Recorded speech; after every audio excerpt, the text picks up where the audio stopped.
What's up, guys, and welcome to the third episode of the Seventh Realm.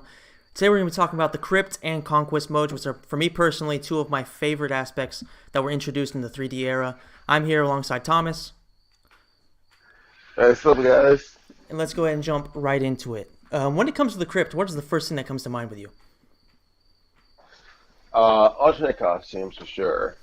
Okay, for That's me, the number it's one thing. it's bios personally. You know, the video See, I bios never, that were introduced in Deception. see, I go back to Deadly Alliance. That's, I think, alternate costumes. But I might have to need a better refresher of that because I don't remember the video. Oh, now I remember. Yeah, the little like trading cards. Yeah, where they kind of get into the Yeah. details of the character's backstory and just told you a little bit about them. I really, really enjoyed those, and I remember unlocking all those in the PSP version, which was Unchained of Deception, of course, hmm and that was probably the highlight because I remember one Christmas in particular where a friend of the family, he's an Argentinian, he was playing, and people might not like this, but I hate reggaeton, and he was playing that garbage Spanish hmm music, and I just went in straight up Mortal Kombat mode, put on my headphones, spent pretty much the entire Christmas dinner just trying to get everything in the crypt and watching those bios constantly. Oh no. I think of the crypt. I think of alternate costumes, bios, not even a video about it, just the standalone bio about the game, Mm-hmm. and then content in general. Like, let's go back to Deadly Alliance. You have a bunch of it's a standard ABC format. It goes from A to AZ, and then same way vertical. It goes from A to Z, then Z to ZZ. Mm-hmm. Which this was, I'm pretty sure you do the math for that. I think that's 26 times 26. But that's a lot of things you can open up. The problem was, it was like if you were running the game out for hours and hours or days and try to get the best to just go in there and buy some cool stuff. But it sucked when you would open one of those little coffins and nothing be in there at all. Yeah, especially because that game in particular was pretty difficult to really get into. I mean, like one of the biggest issues with the game, in my opinion, was of course the gameplay wasn't great. We all know that. Um, Mm. and realistically, like a conquest mode was an interesting idea because it was a good way to learn the story, and it was a good way just to kind of learn each character. But for me personally, after a while, it got kind of boring. I didn't particularly enjoy it that much, so I find myself not having that many ways to really get those coins, and grinding that much kind of got boring for me after a while. Yeah. Well, even conquest mode, yeah, because unless you are really into reading, like what I just discussed before, being an 8-year-old playing more combat, you're in it for the reading. You're in it for the cool effects or the voiceovers. That's it. So to really like think about like, oh, I could read this and know more about the character. I'm just like, I just want to play. I don't care about this extra stuff about it. But it was a good thing to introduce though. It was the first time it ever was introduced. Yeah, like overall, I like the idea of it, and of course, being a fan of the story, it was I appreciated it in that sense, and I did, of course, play through it all, but it just felt like a big grind. And I mean, unlike Deception and Armageddon, I think there were other ways in those games that you could enjoy your time a little bit more with the game, and really, get those coins without having to feel like you were grinding that much. Whereas in Deadly Alliance, for me personally, of course, that's just my personal opinion. It really, really felt like a grind, and it really was brutal after a while. Mm. Well, yeah, I think like I said before, like we were just talking about, for Daily Alliance, you would have to get like the platinum and onyx coins. You literally had to you have to do the test your might or test your sight to get this coin. And I learned that about, I want to say 10 years ago. It might be a little stretch, but still. Mm-hmm. Like that's the only way you can get that. It's like, oh, grind out for all this, grind all this out just to, um, not to say lose, but if you, like I said, open the wrong coffin, and it had nothing in it, it was just a laugh in your face about it. And that's also where, like, say, hey, this is where the strategy guide comes into play. Um, what else can I say about that crypt? The only thing I think, like, it started the theme of the crypt, and then you take that with not jump scares, but like little Easter eggs every time. Because I knew recognized like little screams in the background from other Mortal Kombat games. So I was like, oh, yeah, I can get down with this. I like that. But like we all said, it was just if there's not much to the game besides playing it, fighting, and then looking at stuff, and it's not much to it, then it kind of gets boring really fast. Which Especially I because, always say before. sorry to interrupt you, but like, especially because if you're thinking about like you use a character, let's just say your main Scorpion, you only have one fatality, and it's not like there were other realities in that game except for death traps. So it got extremely repetitive when you're No, playing that game constantly. It's just if you're not playing with a friend, then it was probably one of the most difficult games in Mortal Kombat's history to really stay interested and stay enthusiastic about that game for I don't know over a couple hours with a character. Of course, playing through arcade mode, then of course you can switch over and mixing it up kind of helps. But it was for me it was very very difficult to really stay enthusiastic about that game after like the 20th hour. well, no, the sad part is though Hmm. that wasn't even Death Traps weren't even in that game. That's right. That was Deception, wasn't it? Yeah, so it's Jesus, like man, holy you're shit. just playing just to you're playing a Mortal Kombat game just to fight, and that's Yeah, the thing when yeah, they realize, oh, people actually like the story. We yeah. probably should add something to it now. For sure, for sure, for sure. Which is, But of course, a great. that yeah.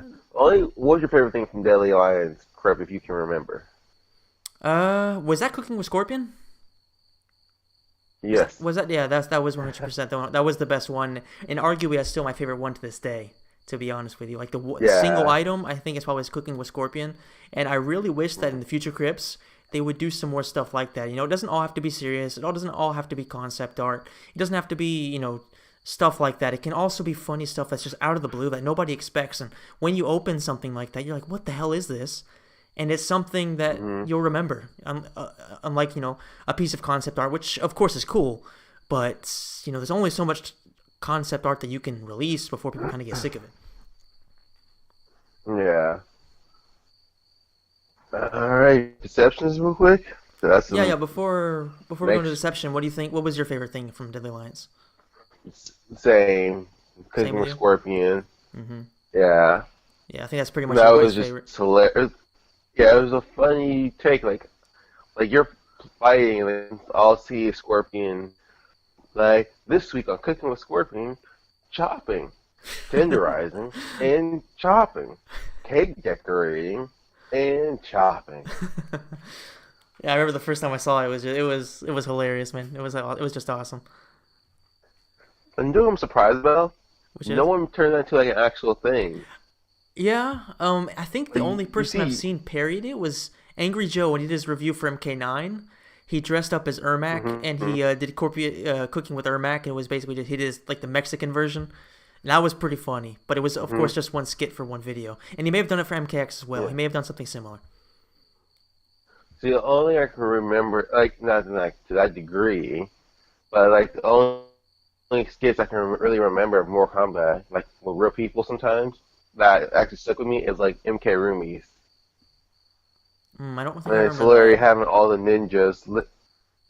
We'll talk about it later, but it has all the ninjas living together, and it's pretty much they all make Sub-Zero life a living hell. Yeah, but we can get more into the detail on that one, 'cause that's so funny. That's a story for another day, I guess. But yeah. maybe for next week or something. Yeah. But when you go to Deceptions, I mean, like I said, Conquest, it was good if you actually took time to read it and appreciate Mortal Kombat for what it really is, and not just some mindless game where you just fight all the time. When you took time to actually read the stuff, it was really worth the Conquest was really worth playing. Plus, you get to learn how to play with every character, Mm-hmm. whether you want to or not. Yeah. And the only other thing I didn't like is like, oh, once you beat this character, you have to retain all that knowledge forever. Yeah. Yeah. Yeah. Like, there's no, oh, let me go try to play with this character. No, no more. Just you're stuck. That's all. We get you one shot, and the rewards were actually on that one too. Because you know how we're talking about in MK9, how after you go through 300 fights of hell just to get a Nick and Lena, um, you in Deception, not Deception, Deadly Alliance, you actually got two characters with it, I believe. If not two, one for sure. You get Mocap and Blaze. Do you not get Moloch too? Or is that No, Moloch wasn't a playable character. it was a playable character already? Okay, that's right. All right. He wasn't, He wasn't. so Okay. you had to wait to Deadly Alliance to play as him. Yeah. Yeah. Yeah. But Yeah. Mocap. Oh my god, dude. Deception. I actually, you know what? I'm gonna go ahead and say it. I don't have that much beef with Mocap. I actually enjoyed playing as him because I think it was just kind of funny. I know people hate him a lot, but I wouldn't mind seeing him come back as a joke in a future game. Maybe not like in the main roster, but as just some kind of cheeky guest character. I wouldn't be too upset about that. A DLC, I mean. I think when we talk about MKX, we can Yeah. have actually more, have more stuff to say about what I thought MKX was gonna be versus what it turned out to be. All right, sounds good. We can probably I'll talk to you about that later. But Deception, when they got there, when they made that game, they took the ball and ran with it really far. Absolutely. Between, well, we can go Krypt or Conquest on that one. Because Yeah. the Krypt, I'm like, No, go ahead. Go ahead. I was gonna say the Krypt on that one, it was pretty much standard, but it had more regulations to it, which made it kind of more worthwhile. So, like we said, in Deadly Alliance, you can just play arcade mode mostly and get the characters that way. And the Deception, you actually had to play the Conquest mode to get all the most of the characters. Only a few I can think of that you didn't have to actually play the Conquest mode for, and that was Noob Saibot, Jade, and Kinchi, I believe. I may be wrong on Kinchi, but I know Jade and Noob Saibot you can actually just pay the coins for. But they had some good Easter eggs though too, because throughout the whole Krypt, you just see random people run through, and they're either be in the current game, or they die in Deadly Alliance, or they are just for old games from the 3D era at least, and some from Mortal Kombat 3 as well. So the Krypt that definitely did improve. It was a little less. It went from A to T instead of A to Z. And there was no, like, oh, you wasted your coins on this one thing, and it was nothing. It was, alright, it might not be exactly what you wanted, but you at least get something for it. And not a huge laugh for Shao Kahn. Yeah, I definitely think overall the Yeah. Deception Crypto is a lot better. Um, I feel like the contents, as you mentioned, were also a lot more worthwhile. Like I said, I really enjoyed the bios, especially for the newer characters, and just in general, Mhm. yeah, the characters running through there. There were not a lot of nice little touches that you can see that they really put in a lot of effort to improve that mode in particular to really make it enjoyable when you're, because let's just be real, like sometimes you're just going through there, it's kind of awkward at times when you're first getting used to going through the crypt and finding all that stuff. It can be kind of an annoying little thing.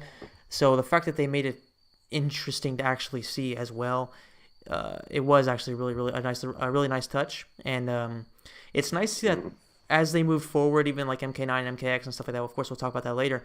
They did continue to improve on it, and they didn't just kind of put it as some kind of side thing to where it's just kind of there. They actually put effort into it, and that's probably why it's one of the main modes nowadays. And Deception is probably where yeah, it really started to be something more than just a place where you go to unlock stuff. yeah. I mean, it still was, but like we said, you got other content from that as well. Yeah, And some was behind the scenes or who did what, but also a big part of it was, hey, here's some characters that we have to take time to tell you about now. How about that? yeah, exactly. Um, Conquest mode, it has its naysayers and it has its great moments as well. One cons of that was Shujinko in general. Yeah, they made Shujinko And look like an absolute idiot, but that's not necessarily the character's fault. That's their way that they wrote it. But at the same time, I do yeah, understand why people dislike him a lot. I think that just about anybody who played Conquest mode who was over like 10 years old realized hmm probably about, I don't know, at most halfway through the game, or I don't know, maybe a little bit farther on than that, that Shujinko was actually doing things for, the bad guy, not just actually trying to do something that's smart. I think, but Shujinko, of course, never really figured it out until the very end. yeah. Well, like I have plenty to say about the Conquest. I'm not gonna go into detail because we done MK9 story mode, so that's too long. Mm-hmm. But from trying to think particularly, I was gonna say, from Jinko's first opening. Oh, the thing, I'm like, we're gonna go from that, but I like the idea of the training mods. Like, hey, you get to learn how to play with these characters: Boraicho, Sub-Zero, Ermac, Astra, etc., etc. And they actually all play a good point to the game. It wasn't all just work. It wasn't like, oh, this is just a random training mode. This is like training mode, but also has a story connected to it. And so, I'm not gonna lie, some of it I'm still confused on. I probably need to actually go back and play it, but um, there's some I have some funny stories about that game just because every time I play it, it's always a memorable moment that either I never realized or someone in my family or friends did made like say, "Wow, that was that was unique." I guess that was crazy. But what do you remember? What's your most memorable memory from personally from the Conquest mode? Well, for me personally, I remember the first time I played Deception, we rented it from Blockbuster, and I got Mhm. stuck on the Sub-Zero training mission, and I couldn't get past that for some reason, and the game had just come out, of course, so I was relatively young, um, and of course we brought it back. That's the thing that really sticks in my mind is that I was that garbage at the game that I wasn't able to do Sub-Zero's training mode. Apart from that, I would say at the probably the best thing that I remember from that game is when I unlocked Zombie Liu Kang. How awesome that was! That how you had to be in a specific spot at a specific time on a specific day to be able to unlock Zombie Liu Kang. I didn't expect it. I thought it was, especially because I didn't see it online. I think I just went there randomly, Mhm. and I managed to get. I got extremely lucky, and it was just something I didn't expect, and it really, I know, it just really stuck with me. I think that's probably the case with a lot of people, whether they saw how to do it online or whether they just did it randomly. Is the fact that it was a great way to have you unlock a character that isn't just through fighting. It isn't just by beating this chapter, beating this realm. Just doing something that's based on normal progression. But it was a great way to unlock somebody, kind of making it like a secret character. So kind of being like a throwback to the old games from the arcade era. Mhm. And just overall, apart from that, I really enjoyed the fact that you could just go through the Nether Realm, go through Adania, go through Earth Realm, all that exploration. It was a great way to really experience the realms and really see them through the eyes of the developers and see what they're supposed to look like. I think it's probably arguably the best representation of the realms that we've seen, from Deception on. In I, MKX, Outworld looked like shit because it just looked like, looked just like the Middle East. Whereas in that game, everything was very thematic and everything looked like the way I expected to look. yeah, I like the. I have a few good memories from that game because I've actually watched it in 3 times.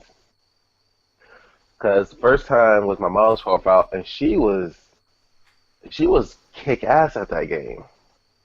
For real? I mean, like well, here's the thing, like she would go through the story mode because she enjoyed that part, the conquest mode, and just I learned every fighting move, even though she wouldn't play it with us all the time. She would go through that, and we'd watch her just like I remember being maybe I want to say 8, maybe 10, but just like watching her, sit on the couch, watch her like do some of these really hard combos because some of those combos were ridiculous, like you said. But she did, and she made it all the way to the end. And I never remember this part because it always happens. I do now, but she made it all the way to the end, and when you have to fight Tanya, and you are stuck with Shujinko to fight with. Now, some people say that's not bad. Like you know how to play with Shujinko, right? Like no, he's a locked character with no powers. So it's like you pretty much fight Tanya with just combos that you don't remember from the first chapter. That's all you use them for. You played so many characters between the first chapter to this last chapter, and now you just remember how to play with Shujinko. And that will come back to bite me in the ass 2 more times after that. But she made it all the way to the end to get to fight Scorpion, and she couldn't do it. So she told me and my brother to try it, and go to sleep. It's like past midnight or something. My brother beats it, and the story mode's over. Well, my mom at first was upset that she thought that he did it. He beat the story mode, and then he finished Scorpion, and then went and did a few extra things, then beat the story mode. But what we didn't know was that that's what happened. Like you beat Scorpion, the story mode's over pretty much. Mm-hmm. And then she woke up and she found that Liu Kang was unlocked, that story mode was done. She was so mad because she worked so hard on it. And since I was asleep, I can't vouch for her or anything. Say, hey, that's just what happened. Like, no, it's just you fucked up, buddy. I'm sorry, Mikhail. um, But yeah, and then the second time I'll do it, because we're happy that he did. Like, I was happy that he got Liu Kang unlocked. And like you said, that was a huge secret character because everybody who we thought Liu Kang was, it wasn't. Like we thought Silhouette, we thought Jade Silhouette was Liu Kang. Like, oh, that's Liu Kang. Like, we just unlocked Liu Kang. Like, no, that's Jade. Like, oh, well, I gave up. But another thing I liked from it was just the side missions. From helping Shinnok get the amulet from Quan Chi to warning Serena about Noob Saiba looking for her, and helping Tanya find a cave to trap Liu Kang in. Like, Mm-hmm. it's all little so Easter eggs to the past games. Um, There were definitely yeah, a I lot of wouldn't. nice touches there. And my personal favorite side mission in this, I mean, this is probably my, like, to be honest, probably like my number one memory from the game. The thing I remembered even from a little kid was on Earthrealm. The chick asks you if you can beat up the Peeping Tom, and then she says that way I can undress in peace, right? Yeah, I remember as a little kid, I told my brother, Yeah, now I'm gonna look at you. So I just sat in front of the window, acting like I was basically peeping on the chick. Which, of course, if you're an adult, that just kind of sounds kind of stupid. But as a little kid, I thought that was hilarious. I just sat there probably like 5 minutes, just acting like I was a peeping tom myself. Knocked the dude out that I could take a Yeah. spot. Which, like I said, it's stupid, but at the time, I thought it was one of the funniest things of all time. One of the things me and our family did is just like we used to test theories too, because the guy who had some kind of poison, he was sick, and you had to give him the poison in a certain amount of time, otherwise he would Yeah. die. I mean, the antidote. And you go find his mom, and then you get the antidote. We try, hey, what happens if we let him die? Like, what happens then? So instead of just doing what we should have done, give him the antidote, we would seriously meditate, which I love that mode right there. Like, just sit there and time go life fast, so you have get another shot. But he comes back to life, of course, and you get to try it again. But it's like, I think that was really morbid of us to say, hey, what happens if he dies? Let's test that theory out. Yeah, This is that. I honestly didn't even know he could die. Oh yeah, he died. Like he just passed out. That's Oh awesome. yeah. But the meditating button. But I think the biggest memory, my most recent memory, because we played it again at my best friend's dorm. We were playing. Me and my best friend were playing. They woke me up at 3 o'clock in the morning trying to do a simple combo, XXY. But um, we will play this game almost every day for about 2 weeks, so we finished it. And we're at the last level where, like I said, you're fighting with Shijinko, and you have no powers. We remember none of his combos, and we're fighting Tanya, and she is whooping our asses. Like I can honestly say, we all lost 3 times each. There's 7 of us in the room, so there's 21 losses before we actually beat her that one time. And then we go finish up, and we go fight Scorpion, and it's like deja vu all over again. My mom's house. We no one can beat it, and we're like, all right, guys, we have school tomorrow, so let's take a break here, pick up tomorrow, okay? My best friend door was broken that year, so people can easily just walk in and get what they wanted and walk out.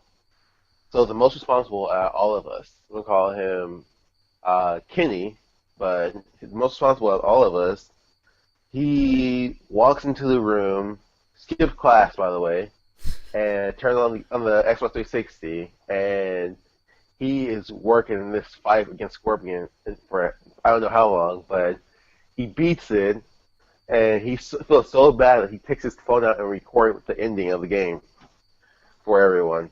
So he's like, I know we're supposed to do it together, but I couldn't do it.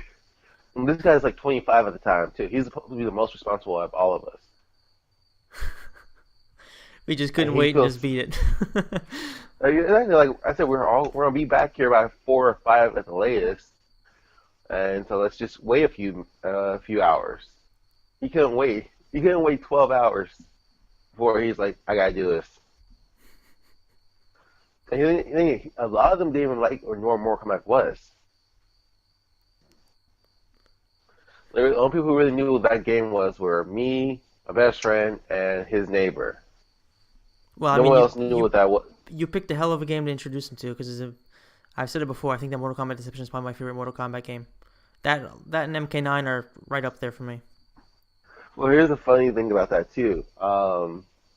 It was a Christian college, Okay. and a lot of people were very, how do I say, without being offensive, too offensive, I guess. They're really good guys. Like the first time that they get to see to play was Mortal Kombat X, so that just ruined their whole way of reality from the X-ray modes and the fatalities. Mm-hmm. But after they saw that and got to play some, it's like, okay, let's play the. We and my buddy were just playing the Deception game. They said, all right, I want to play this now. We never did the fight. We never fought each other. We just played the story mode. And yeah, I think that's like that conquest mode brought so many memories because if you take out Jinko being a character, and take out or you can keep him in there, but don't make him super dumb at the end. Um, I think it would be like one of the greatest games of all time. But because of those factors, and you really didn't get a prize for being it, True. That's a big issue. yeah, yeah, because all you got was to free roam the game after that. It's like I don't want to do this no more. I mean, I could go train with other people, but that train doesn't really apply when you're fighting Onaga, with half the moves won't work or land. Yeah. So, yeah, I mean, it was cool to just be able to just free roam around the around the entire universe in Mortal Kombat. But like you said, I mean, once you get to that point, you've pretty much already traveled around as much as you can. So it's kind of just pointless. It's kind of like once you beat Assassin's Creed and you complete, you get all the feathers and you do all that stuff, you kind of get bored of going around Florence or Venice. It's just kind of becomes redundant. right. But overall, what do you think of Deception's Conquest mode? Like I said, I love it. Everything except um, Except for the the Jinko. Sujinko thing. Yeah. The Sujinko effect, I guess is the word you can Okay. say. And I would ask you a question, but I'll ask you after we talk about Armageddon. So let's go ahead and jump straight into the Armageddon Conquest mode. Compared to Mortal Kombat Deception, of course, Deception was very much an open world, whereas Armageddon was sort of a beat 'em up, but in a different way, where it was very linear. Um, which Conquest mode do you prefer? Like, what kind of format? The open world or the more linear version of the style of Armageddon? Um, my friends are gonna kill me for saying this, but you know how I feel. I like Armageddon's story conquest mode a lot better. For real? Yeah, All right, that's surprising to me. Honestly, you might be like in the very very very small minority of people that actually believe that. prefer that. Yeah. And why Wait, exactly is it? I Go ahead and do. explain. Don't get me wrong. I love the whole open world thing, but um, I feel like you didn't really get much with that one. With Armageddon, you got first of all, you got a brand new character that had some kind of it has no depth to him, but the stakes were high for him, and it wasn't just like going through the history of Mortal Kombat, which if you talk to every little person, you didn't get. Um, but I don't want to just like spend all my time doing the regular arcade battles. I like how to get through death traps, how to walk around the Lin Kuei Palace. Because think about it, the entire time of Mortal Kombat Deception, you're just outside, pretty much. You can walk into someone's house, but it's like a small little hut. Yeah, and you Grab can a find like coin a and leave. chest or something like that. Yeah. Yeah. Well, I think it's the same thing with Armageddon, except all the coins are the same value. There's no like, oh, rubies, sapphires, jades. I think that's what I'm called. Yeah, yeah. But We'll talk about that in the crypt. We'll go more in depth about that, but that was yeah. probably the biggest change that I hmm appreciated very much going in Armageddon. Well, that goes hand in hand with the conquest too, because that's what you're collecting those. But also, you get to collect little memorabilia from there Yeah, too, yeah. like I Katana's really like that. fan, I like that a lot. Sindel's hairbrush, Yeah. Sector's rocket, What was and they Cobra's? weren't Was all it Cobra's glove or something like that at the very beginning? maybe Yeah, I some can't remember. fuck Cobra first of all, but still.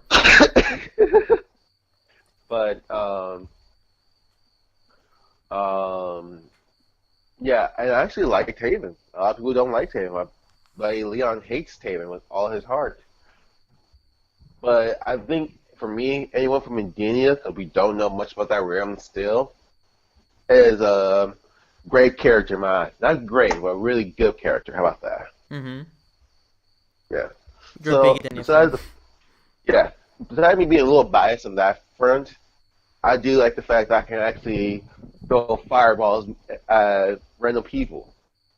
Or I wish there was more interactions, like how you could talk to people around, but that one was just like all fighting. I think that was the game that Special Forces was supposed to be, really. But Yeah, from now. Yeah, I think I just like that one more 'cause it gave me more as well. Hmm. Something new and something that we still talk about to this day because when we are talking about it now, but those characters are coming into play now and more coming back X and 11. Yeah, for sure, for sure. I Yeah, mean, I disagree. I very much prefer Deceptions, but it is just a matter of opinion. So of course you have the right to yours. And oh yeah. I will say, I very much enjoyed Deceptions a lot more, but that could also be more nostalgia because I did play Armageddon for the first time when the 360 was already out and all that. Because over here in Italy, it was pretty hard to find, and hmm of course, it was before Amazon and all that stuff was common around here. So I think I picked up Armageddon. It may have been, I think MK versus DC had already been out. I'm pretty sure that had already been out for, so it was pretty late in the cycle. I mean, it was of course after the cycle. Um, so I don't think I don't have a nostalgia factor with Armageddon, but I will say that as playing through it with my brother, it was still very fun. It was still very enjoyable. I still have great memories of it. In particular, maybe the part where you're in Sector spaceship. I really enjoyed that one a lot. There were some interesting little things like the traps when you're walking around. I can't remember the specific. There's one with like there's Well, I blades remember. spinning around. I can't remember Oh yeah, where exactly that was. I What want to say the north near right before you get to Linquake Tower. I do believe you're correct. Yes. Um, and also you get to see almost every character as you fight run through though too. Yeah. You saw Cobra, you saw Jarek. Like I said, I think the one thing I liked more maybe if you guys were able to talk to everyone too. It wasn't just here's this person, excuse me, here's that person, but they're also going bankrupt, so they couldn't really hire a bunch of voice actors either. So Yeah. for the situation that they were given, I'd say they did a hell of a job. Yeah, you can definitely tell that with Deception they had a much bigger budget. I would say in terms of like just the conquest mode. Hmm There was a lot more just different characters you could talk to, who a lot of them had different voices. Whereas in Armageddon, where I think it's pretty common knowledge, it was essentially meant to be the swan song for Mortal Kombat, where they were hmm Midway was going under, so it was pretty much the end of the series, which is why they decided to put in every single character and go with the whole Armageddon storyline. Um, so yeah, I'm assuming they had a much smaller budget, but still, for what they had, the production of the story mode was still really interesting. And like you said, Taven wasn't a bad character. He isn't very hmm deep, but overall, he's a pretty interesting character. I like what they did with him, and I like Dagon a lot more personally. hmm I'm usually a bigger fan of villains, so I'm probably biased towards him for that reason as well. But I would have liked Dagon more if they actually gave us more, just like, oh, yeah, here I am, and I'm evil now. yeah, That's all he gave us. They didn't just, like show them as kids growing up. They didn't show them. And the other problem was this: how did it show that Dagon was still stuck in his pod when he first wakes up, and then all of a sudden he's just years older than him? That makes no the math is the that doesn't add up to me, but welcome to Mortal Kombat. very true. Things don't make sense in Mortal Kombat, but they are the way they're just the way they are. I guess I don't know. But yeah, I think if they would gave Dagon a little bit more story development, same with Taven, they might be actually well liked characters overall. Hmm. Which is where MKX comes into play. I mean MK11, excuse me. I really really hope that they're. I'm not saying they need to be like main characters, but I hope that there's at least some Taven and Dagon presence. I would like to see them there because they are two characters I want to see expand upon because I think they have a lot of potential.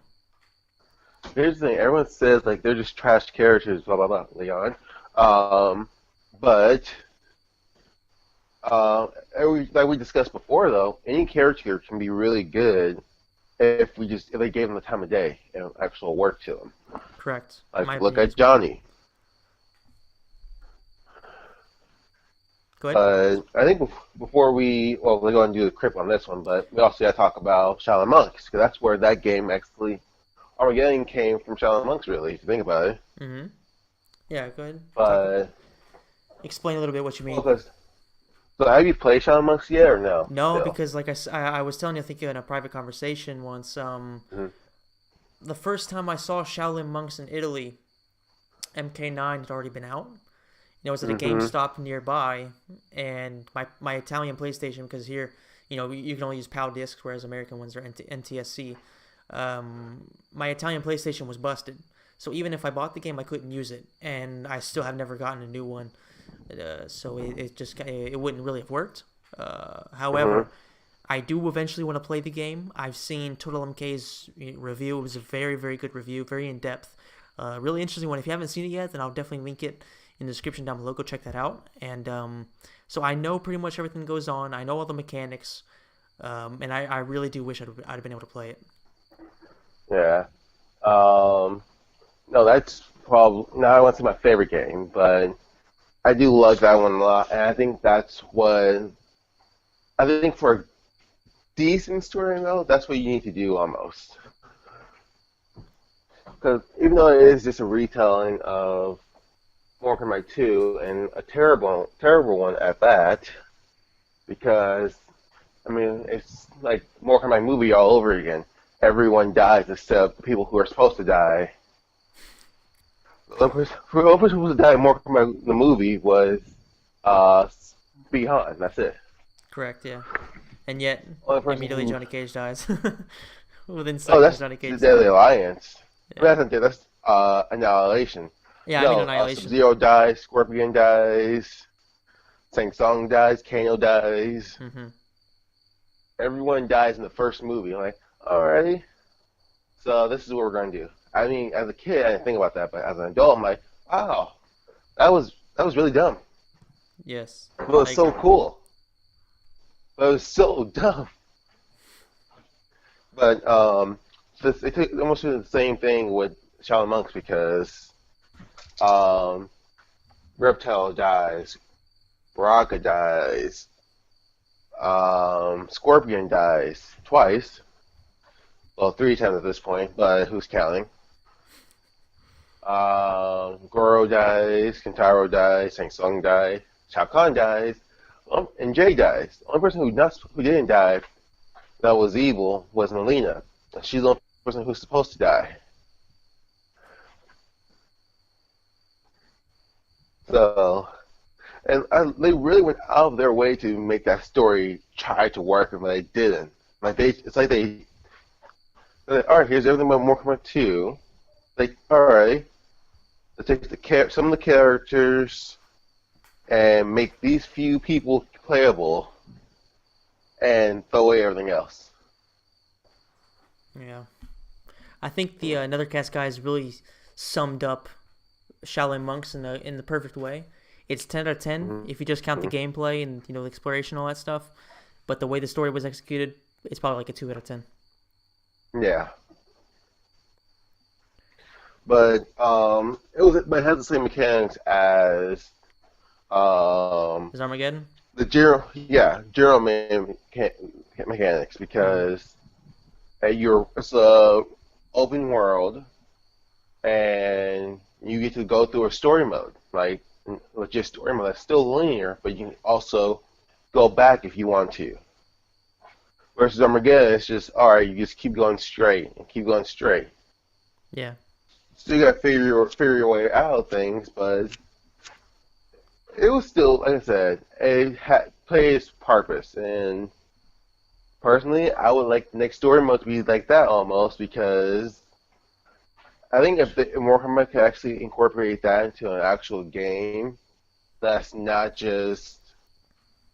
I'm not saying take the South Park route and have you make a brand new character because we all see how that worked out. But I don't know. Like I said, the mechanics of this conquest mode was great. Story crappy, but there's a reason why it's not really at anyone's top 10 list. I mean, not well, not 10 games, so it isn't top 10 list. Top 5, let's say. Top five list, man. Yeah, that's it. Yeah. Top five. Yeah. Yeah, I would very much I love when you. like to see them go back to something like that as that kind of style. Of course, with the new technology, with the money that the Warner Brothers puts into the game, I think they could really do something special with it. And I am hopeful. That's maybe why they're taking an extra year because maybe they're trying to implement something like a Deception / Armageddon Conquest mode. But I'm hopeful. I'm not convinced that that's what they're doing, but I definitely would be extremely excited if they do put that in the game. That'd probably be like my favorite thing, my most anticipated thing going into the new game if they do indeed announce that. I say, well, this is what I would say too. And I know we're gonna get more on this on the Warhammer 11 talk, but for story mode, for the game itself, like have the basic fighting mechanics like we always do, but also maybe take a Arkham Knight approach to it when it comes to that game. Okay. To the site, so give us a main character to follow mostly. But then if you really want to sell us some stuff, we love story mode things. Look how many people wanted to play those characters for DLC, Rain, Sindel, and Baraka. So make those people playable for DLC. It's like, all right, here's their part of the story. Here's this part of the Civil War. But we're going to talk about that anyway, and once we get to that story mode. You want to go on to the Krypt for Armageddon real quick? Because Yeah, I mean, Shadow must have a Krypt. I don't want to say a whole lot about Armageddon's Crypt, except for the fact that once again they did have some more character bios, so I did appreciate that. That's pretty much the only thing I remember really enjoying about Armageddon's Crypt. I don't know if there's anything that you enjoyed about it in particular. No, not really. Because I didn't know that they had character bios until years later after I beat the game. Okay. I think for Armageddon, I just really liked the story mode. Yeah, same here. And I really enjoyed motor combat. I've said that plenty of times. I get roasted for it here and there, but I enjoyed it quite a bit. I do hope they do introduce Striker. Yeah. But I mean, no. And as we mentioned before as well, a great thing about the Crypt was it was just one single type of currency, so you didn't have to do a bunch of weird stuff to get, ruby, whatever, onyx, and all that stuff. So it was very, very, it was a lot easier. At least it didn't feel like such this massive grind to get to develop a decent amount of coins. Yeah. That's the same thing I can say too. Okay. Yeah. And I think from then or out, Mortal Kombat 9 Krypt was awesome too. It had the occasional jump scare. The setup is completely different from any other Krypt though. I really, really liked it, and I didn't know about the jump scares until I was going on TRMK, the forum, and all of a sudden I saw a jump scare because I hadn't really done much in the thing. And it literally, as I was reading the forum that was talking about the jump scare, I had the TV all the way up, and the thing scared the shit out of me right when I was reading about said jump scare. It scared the hell out of me. Here's the thing. This is how little I realized it, or it happened when I was not in the Krypt that often either. But when I see this demon, I'm looking at a video on YouTube called Evolution of the Krypt from 2002 to 2015, but I don't remember seeing that at all, ever. Really? Not a single time? Yeah. No. I honestly thought when MKX had their little dogs and spiders jumping at you, that was the first time they ever did that. I don't know whether to say lucky you or not. Well, that's the thing too. So to me, this is almost the first time, but also it's pale comparison to MKX, obviously. Yeah. Before we talk about MKX, there's not a whole lot I want to say about MK9s, except for I did like the fact that it was divided into different sectors, and where each sector had its own. There were a few different, I don't know what to call it, grave opening mechanics and stuff like that. The way the animations and all that stuff, it was really disgusting. And I loved every single second of it. To be honest with you, it was except for once you see the same one over and over again, that was kind of annoying after a bit. But there was so much to it, and the Krypt itself, I didn't love the content, but I didn't dislike the content, which is something I couldn't really say much. I can't really say about Armageddon, so I did think it was a big improvement, not just aesthetically, but also in terms of what you got. It wasn't great. It wasn't great, but it was pretty good. Hmm. See, like you said, it was did get boring after a while watching the same animations. That's the same concept with the um, fatalities and X-rays and stuff X-rays. like that. Yeah. Yeah, they get boring after a while. But the crypt, at least, it was disgusting, very. Um, Actually, I'm going to tell you what, look for this actual name so people actually know what it was called. But I think there was the Blood Metal Marsh of was Despair, one. no, well, that Metal. was one too, but Yeah, yeah. Metal of Despair. Um, you have a torture rack where they're pulling someone apart, and then you get surprise decapitations, Yeah. um, a nail chest, pretty much, where you're just standing there and just close it in on you. It was gross, but anyway, my uncle, he was always saying like, "No, you can't." Like, he didn't want his sons playing Mortal Kombat. I'm like, why not? I've been playing for the past, at this point, 14 years, but it doesn't happen to me. Like, oh, once I saw the crypto, I was like, oh yeah, you gotta start playing this game. Um,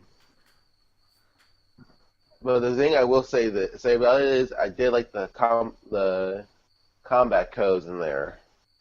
Yeah, I did like that too. Yeah.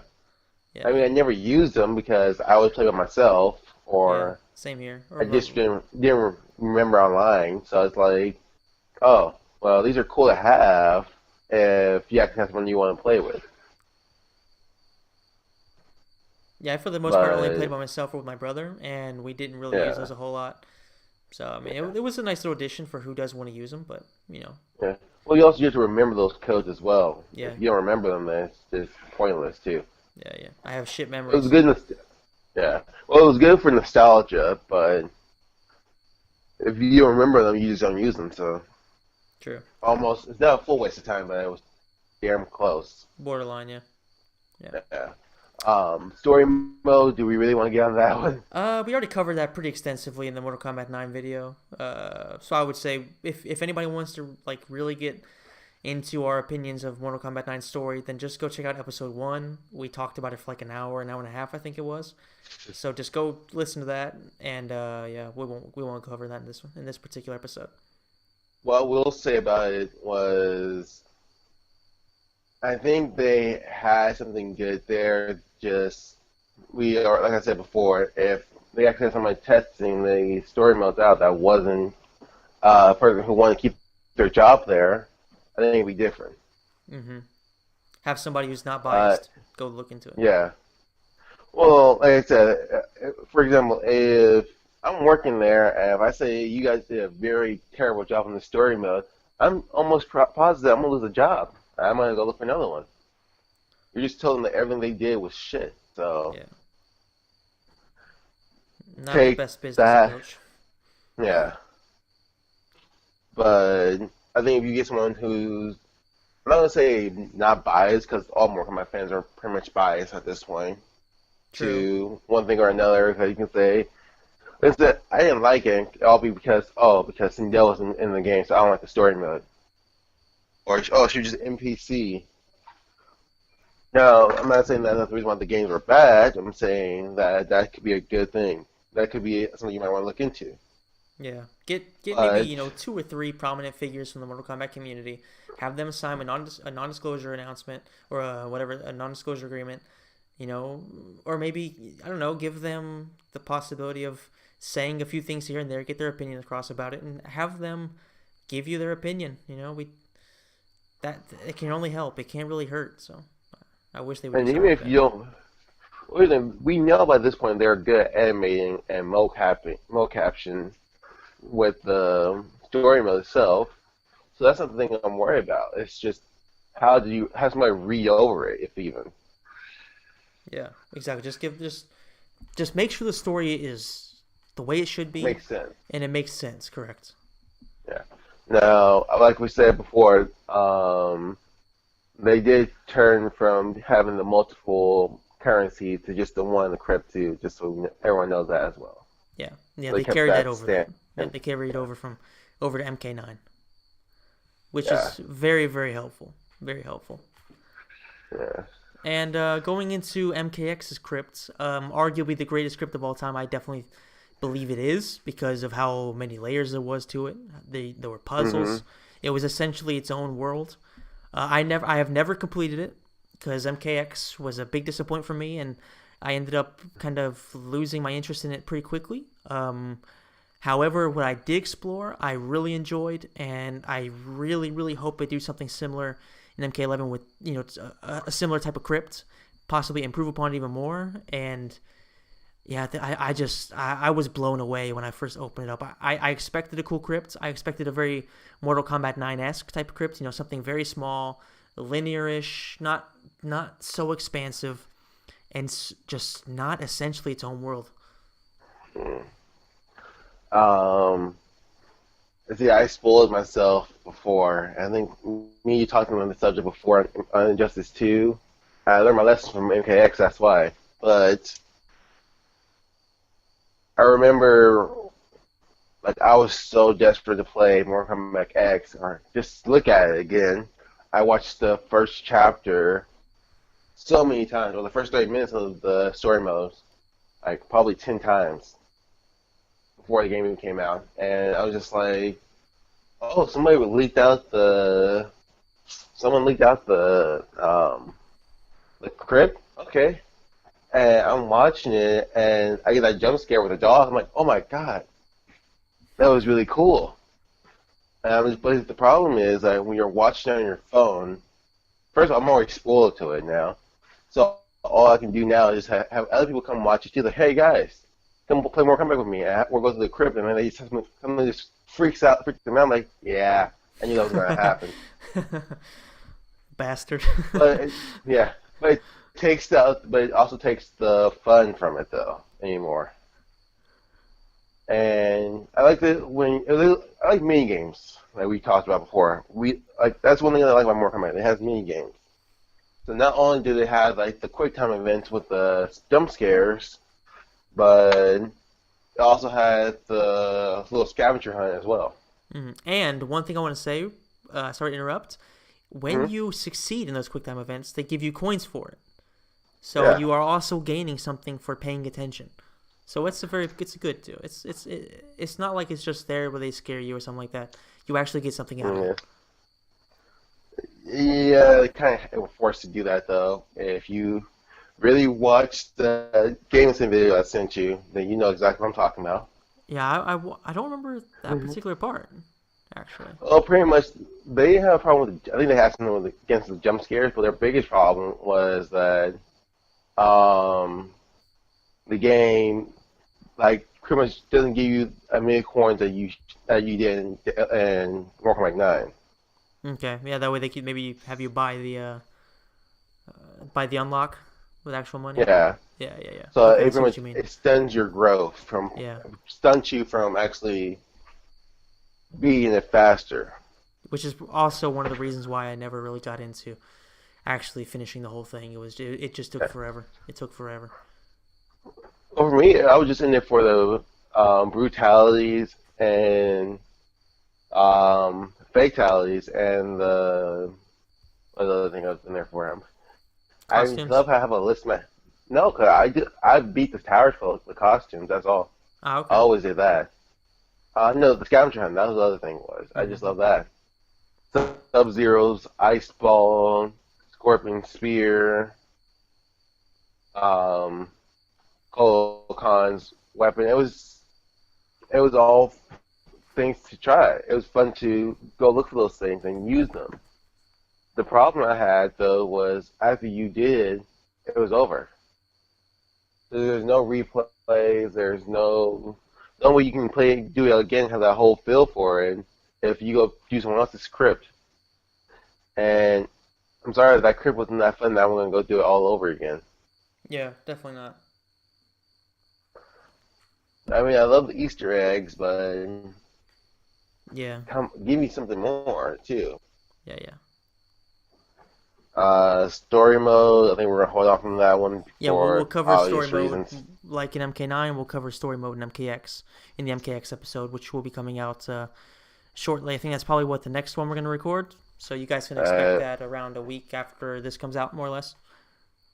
so let me ask you this: what do you want in the next MK? Well, MK11 Crypt, I guess. Um, well, I would like something similar to MKX in terms of puzzles. I like the scavenger hunt. I actually love the scavenger hunt, so something similar to that. But I want it to be even bigger. I want it to be Mm-hmm. easier to unlock stuff, so the coins come faster. That way, it's not just a money grab. Um, I would like to see more secrets. One thing I do want to say is I want the game to have more unlockable characters through actually doing stuff and not just you beat the story and you unlock whatever sub boss or whatever villain. That's not really something to do with the crypt, but that's something I really want. Um, and overall, basically MKX's crypt, but make it easier to unlock everything and have the same amount of puzzles, if not more, and have it a little less dark. You know what I mean? I would like to see more color to it. I don't know if you really I think, get what I'm talking about. no, I know what you mean because as I watched this video, like I told you, um, every crypt is just mostly pitch black. Yeah, it's like I get the feel they try to give with it, but you can have a dark tone, but still more color in it at the same time. You know what I mean? yeah, MK9 did a good job with that. I There think was a lot that's of what. red, there was a lot of blood, and it just overall, I think MK9's look was better. There was a lot, but the game in Hmm. general, MK9 in general, the color scheme was a lot better. MK9 is, I mean, MKX is extremely dark. It's pretty much it's just not very good saturation with the colors. So in general, I think that MK11 needs to go back to a more colorful look, and the crypt is no different. It needs to have more color. It needs to be more fun to look at. Yeah, I think that's what everyone said because even listening to Cyborg talk about going through that video, showing like how better even the stages could be in MKX about just adding a little more color to it or just brightening it up a little. It can go a long way. Yeah. I saw somebody. I think it was from the Nethercast, where they actually put up a picture of how they like modified the settings on their TV and they enhanced the colors. It may have been in game, but I think it was just through their TV where they enhanced the color saturation. They made it look like it should look, and it actually looked amazing. But with the base settings that they put in there, it was just kind of it was just bland. It was very black, very dark. All the colors were just kind of they didn't really pop. You know what I mean? MK9 it did a great job of the colors really coming at you and really looking great. Whereas MKX they kind of botched it. Yeah. I think that's the same video I was telling you about Cyborg about he actually went out his way to make it better, like show you like, oh yeah. Um, I think with the Crypt, what I want next in the next game would be, like I said, mostly like MKX, but instead of just having, I don't know, maybe it was like 9 or 12 Easter eggs to go look for. Do it from all the games. Like with all this extra time you have, you can put in Striker's gun. Do like what Armageddon did. Like, oh, tell his fan.